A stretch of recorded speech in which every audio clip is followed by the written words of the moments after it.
அன்புள்ள கும்ப ராசி அன்பர்களே வணக்கம். டிசம்பர் மாத ராசி பலன்கள். டிசம்பர் மாதம் 5ஆம் தேதி குரு பகவான் வக்ர நிவர்த்தி அடைகிறார். இதுவரை 6ல் இருந்து உடல் நோய் கடன் தொந்தரவை கொடுத்த குரு பகவான் சாதகமான இடத்துக்கு வருகிறார். தங்களின் தன குடும்ப வாக்குஸ்தானத்தையும் லாபஸ்தானத்தையும் பார்க்கிறார். குரு 5ல், லாபஸ்தானத்தில் செவ்வாய் வருகிறார் டிசம்பர் 7ஆம் தேதி. டிசம்பர் 6ல் புதன் பகவான் விருச்சிக ராசிக்கு வருகிறார். சூரியன் 16ஆம் தேதி அவரும் லாபஸ்தானம் வருகிறார். 10ல் ஜீவனஸ்தானம் தொழில் ஸ்தானத்தில் புதன் சுக்கிரன். 7.5 சனியில் 2ஆம் இடமாகிய தன குடும்ப வாக்குஸ்தானத்தில் சனி இருக்கிறார். குரு பார்வையை பெறுகிறார். குடும்பத்தை பொறுத்தவரை கணவன் மனைவி இடையே இதுவரை இருந்த சண்டை சச்சரவுகள் தீரும். ஒற்றுமை ஓங்கும். வருமானம் பெருகும். வீட்டில் சுபகாரியங்கள் நடைபெறும்.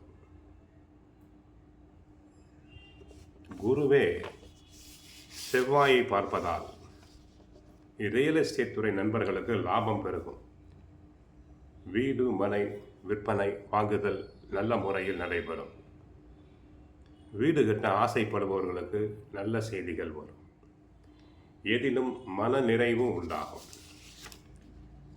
மனைவியின் உடல் ஆரோக்கியம் பெறும். இதுவரை சிகிச்சை எடுத்துக்கொண்டிருந்த மனைவிக்கு உடல் ஆரோக்கியம் பெருகும். 5ஆம் இடத்தில் புதன் இருப்பதால் 5ஆம் இடத்தில் குரு இருப்பதால் பிள்ளைகளால் புகழ் பெருமை உண்டாகும்.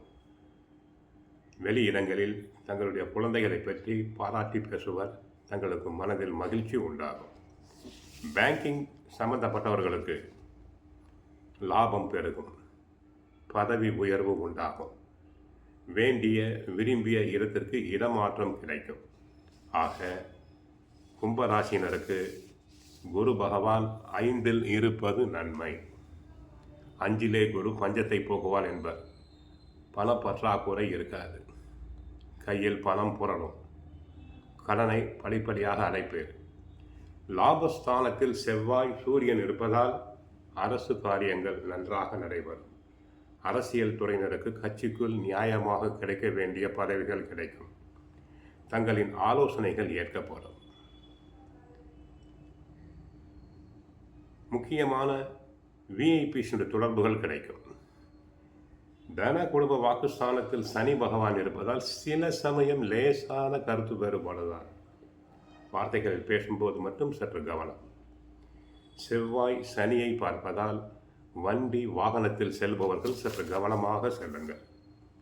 கோவிலுக்கு சென்றால் ஆஞ்சநேயரை வழிபடுங்கள். வாழ்க வளமுடன், மங்களம் உண்டாகட்டும்.